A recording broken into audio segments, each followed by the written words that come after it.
Hello, this is Ralph Davis with Streamline Roofing and Construction. I'm here on top of 2101 Capital Cir Northeast, Tallahassee, Florida. We're looking at the standing seam metal roof and flat roof systems that is on top of the bank. It's a rather large, complex, cut-up standing seam metal roof. They're complaining of 2 leaks. The 2 leak locations originally occurred, one about 6-8 months ago, but they said somebody had been up here repairing it over there in that gable area. I believe that they replaced this roof area within the last few years with a TPO metal, or with a TPO roof, TPO membranes thermoplastic olefin. The actual other flat areas are a different material. They are a Ciplast material.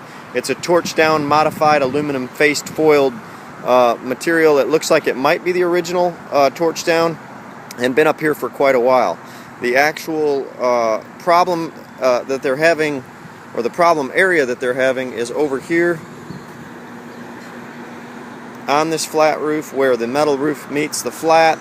This roof has actually got quite a bit of age to it. It's doing okay, but I believe that the problem is this area here. You can actually see several joints. As far as the metal roof is concerned, it's doing really well.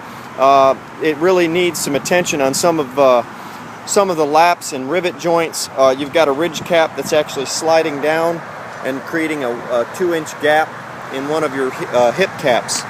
So the actual hip cap is sliding down, and that's actually occurring in 2 locations.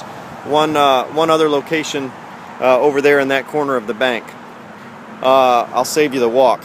Anyway, the next issue is that these roofs are flat, they're old and dated, but if they're not leaking, I would leave them alone. There's no reason to replace them until you're having issue with them.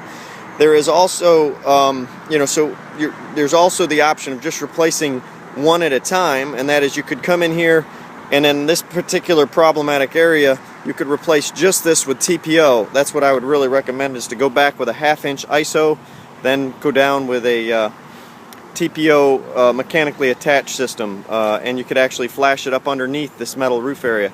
The problem becomes is the warranting that type of a flat roof along these edges, and with all of this metal roof above, it's kind of hard to throw a long-term warranty on without actually replacing the metal roof.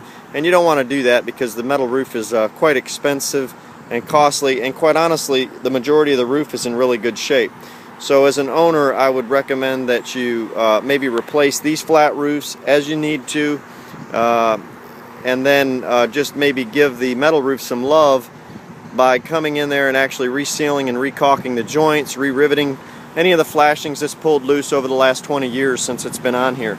The paint system's doing pretty good. There are some signs of some paint flaking, but that's only where it has been introduced with a flame from the torch down being torched to it. So it's just the metal getting hot and making the actual roof pop a little paint here and there. That could be repaired with caulking, and that is just kind of resealing that metal with some caulking. And that's about it. Other than that, your penetrations look to be doing okay. The bank is not reporting at this point but only 2 leaks in those 2 locations, which don't seem very dramatic. There is some wallboard popping. In other words, the actual drywall is actually popping and cracking in the lobby area, but it's something that you really have to look for. And the young lady in the bank said that that had been there as long as she could remember. So it's very possible that that happened shortly after the roof was originally put on. So therefore, that's all I know as far as the leaks are concerned. Thank you very much. Have a great day.